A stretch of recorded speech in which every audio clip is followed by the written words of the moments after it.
구독과 좋아요는 보다 좋은 영상을 만들 수 있는 원동력입니다.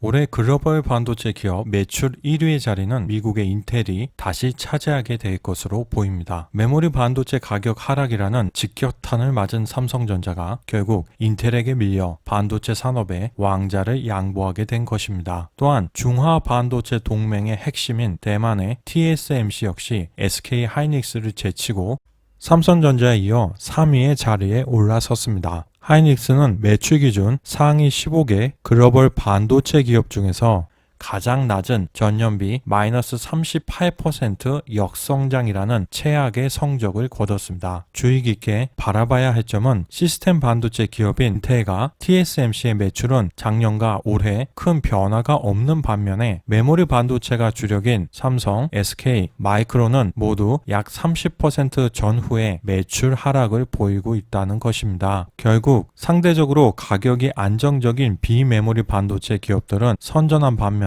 메모리 기업들은 어려움을 겪고 있는 상황인 것입니다. 이에 이미 시장은 반응하고 있습니다. TSMC의 시가총액이 삼성전자 보통주 시가총액과 거의 비슷할 정도로 커진 것입니다. 분명 작년까지만 해도 두 기업의 차이가 명확했었는데 올해 들어서 급격히 차이를 줄여나가고 있는 모습입니다. 주요한 원인은 바로 TSMC가 5G 시대를 맞아 파운드리 시장에서 시장 장악력을 크게 높이고 있기 때문입니다. 화웨이, 하이실리콘, 퀄컴, 애플 등이 모두 TSMC의 주요 파트너이기에 삼성전자로서는 고객 확보에 어려움이 큰 상황입니다. 또한 TSMC는 중국 반도체 업체 덕분에 10, 12, 16나노 칩 라인이 쉴 새 없이 생산을 이어가고 있는 것은 물론이며 7나노 공정의 증가로 인해 영업이익 역시 빠른 속도로 늘어나고 있습니다. 내년 상반기부터 화웨이의 차기 5G 통합칩 기린1000이 TSMC의 5나노 라인에서 생산될 것이라는 소문마저 나오고 있는 상황입니다. 문제는 글로벌 반도체 산업이 전반적으로 불황이기는 하지만 그 내부를 들여다보면 비메모리는 현상 유지를 하고 있다는 것입니다. 즉 미중 무역 전쟁, 고객사들의 재고량, 데이터 센터의 서버 증설 둔화 등의 다양한 문제들이 복합적으로 존재하기는 하지만 한국은 비메모리 반도체 분야의 점유율이 아직도 매우 낮고 가격 폭락은 점유율이 높은 메모리 반도체에 국한되었다는 것입니다. 더불어 앞으로도 비메모리 시장은 메모리 시장보다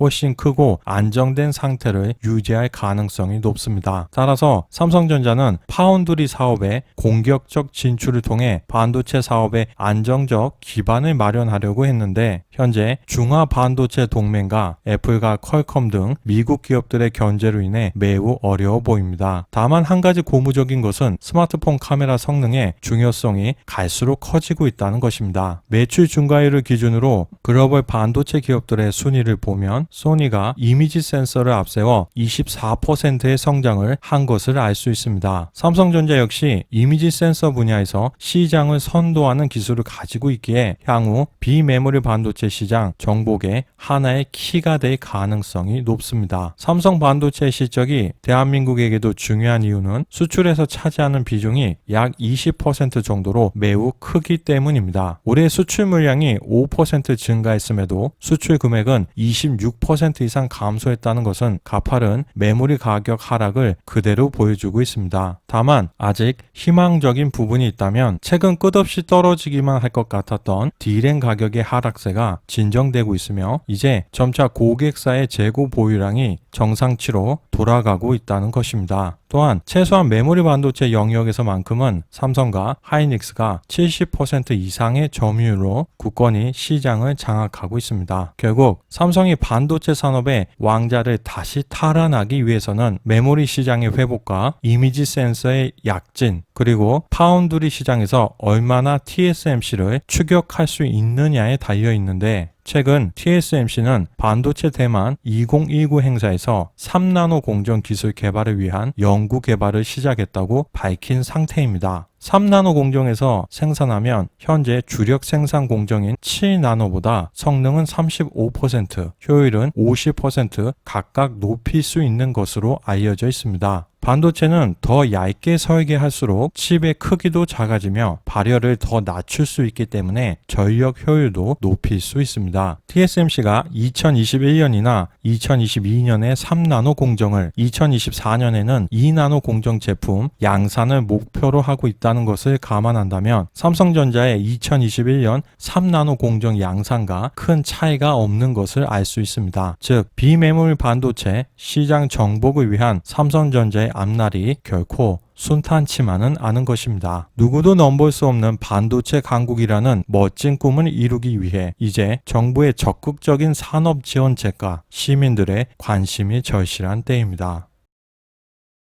우리가 알고 싶은 세계, 오늘은 여기에서 마치겠습니다. 감사합니다.